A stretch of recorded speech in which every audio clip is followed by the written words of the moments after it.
Welcome to space जी। आज हम बात करेंगे अरावली हिल्स के बारे में। अरावली हिल्स इस समय देश और इवन विदेशों में भी ये चर्चा का विषय बना हुआ है। अरावली हिल्स को लेकर देश के अंदर इतना विरोध प्रदर्शन, प्रोटेस्ट, अलग अलग जगहों पर लोग अलग अलग तरीक़ों से इसका विरोध कर रहे हैं। सुप्रीम कोर्ट और गवर्नमेंट के फैसले से लोग नाराज़ हैं, क्योंकि अरावली हिल्स को लेकर एक स्टेटमेंट कि जितनी भी अरावली हिल्स की पहाड़ियां हैं जो 100 मीटर से ज़मीन से 100 मीटर तक ऊंची हैं, उनको ही अरावली हिल्स माना जाएगा। और अगर 100 मीटर से कोई पहाड़ी नीची है तो उसकी माइनिंग की जाएगी। तो ऐसा 90% से ज़्यादा पहाड़ियाँ जो हैं 100 मीटर से कम है। तो ये 90% अरावली अगर ख़त्म होती है या नष्ट की जाती है, इसकी माइनिंग की जाती है, तो ये देश के लिए तो सबसे बड़ा खतरा है ही, साथ ही एक हमारी देश की सबसे बड़ी सिविलाइजेशन के लिए कहीं ना कहीं बहुत बड़ा खतरा साबित होगा। क्यों, इसके बारे में हम अभी इसी में समझेंगे कि अरावली हिल्स आखिर क्यों इम्पोर्टेंट है। अरावली हिल्स दिल्ली के लिए लाइफलाइन का काम करती है, क्योंकि दिल्ली के लिए ऑक्सीजन और कहीं ना कहीं एयर फिल्ट्रेशन का काम ये अरावली हिल्स करती हैं। दिल्ली पहले ही प्रदूषण और एयर पोल्यूशन की जो समस्या है उससे जूझ रहा है, और इसका सोल्यूशन करने में कहीं ना कहीं दिल्ली गवर्नमेंट असमर्थ रही है। तो इधर दूसरी तरफ अरावली हिल्स की माइनिंग के बारे में ये चर्चा इस समय चली हुई है।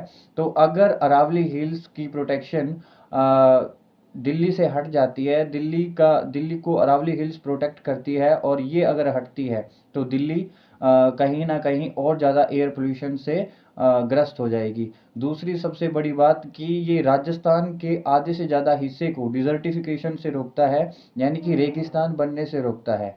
तो कहीं ना कहीं ये राजस्थान के लिए भी बहुत मुख्य बात है। अब ये तो थी मेन 2 पॉइंट्स, लेकिन इससे बड़ी बात ये है कि अरावली हिल्स में बहुत बड़ी वाइल्ड लाइफ एग्जिस्ट करती है, और बहुत बड़ी वाइल्ड लाइफ होने के कारण हम ये प्रकृति का सबसे बड़ा नुकसान होगा, और प्रकृति के साथ बहुत बड़ी छेड़छाड़ होगी। दूसरी बात ये, अगर हम माइनिंग करती हैं तो इनको हिल्स को प्रोड्यूस नहीं किया जा सकता। हिल्स को जैसे एग्रीकल्चर करके किसी खेती को उगाया जा सकता है, अरावली हिल्स या हिल्स को उगाया नहीं जा सकता, क्योंकि ये बिलियंस ऑफ ईयर्स के में बनते हैं, और ये एक स्लो हम प्रोसेस बोल सकते हैं कि ये बहुत स्लो प्रोसेस होता है। बिलियंस ऑफ ईयर्स में अरावली हिल्स या बाकी की जितनी भी पहाड़ियाँ होती हैं वो बनती हैं।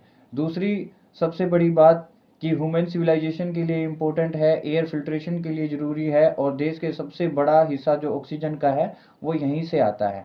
तो ये प्राकृतिक मूल्यों के आधार पर भी महत्व रखती है, ह्यूमन सिविलाइजेशन के लिए भी महत्व रखती है, इवन देश की सबसे बड़ी वाइल्ड लाइफ के लिए भी मायने रखती है। यहाँ तक कि अरावली हिल्स में राष्ट्रीय उद्यान और कई स्मारक भी आते हैं, कई महल भी आते हैं। ये एक तरह से अपने आप में एक कल्चर है, और कहीं ना कहीं प्रकृति के साथ अगर हम इसके साथ छेड़छाड़ करते हैं या इसकी सबसे ज़्यादा माइनिंग की जाती है, या 90% से ज़्यादा अरावली हिल्स को माइन करके इनसे पत्थर और खनिज निकाल लिए जाते हैं, तो कहीं ना कहीं ये प्राकृतिक आपदा का हम निमंत्रण दे रहे हैं। केवल आर्थिक आधार पर हम ये फैसला लेना उचित नहीं होगा कि सिर्फ आर्थिक लाभ के लिए हम प्रकृति के साथ छेड़छाड़ करें। हमारे पास विकल्प और भी हो सकते हैं इंसानी ज़रूरतों को लेकर, लेकिन इसे अभी फ़िलहाल रोकना और इसका संरक्षण करना अहम है। तो जितना हो सके इसका, जैसे आप कमेंट्स में डाल सकते हैं सेव अरावली हिल्स, या आपको जैसे सही लगता है हम इसका विरोध कर सकते हैं या विरोध प्रदर्शन कर सकते हैं। ये वीडियो एक एजुकेशनल पर्पस के लिए बनाई गई थी कि आखिर क्यों इतना इम्पोर्टेंट है अरावली हिल्स को लेकर। धन्यवाद।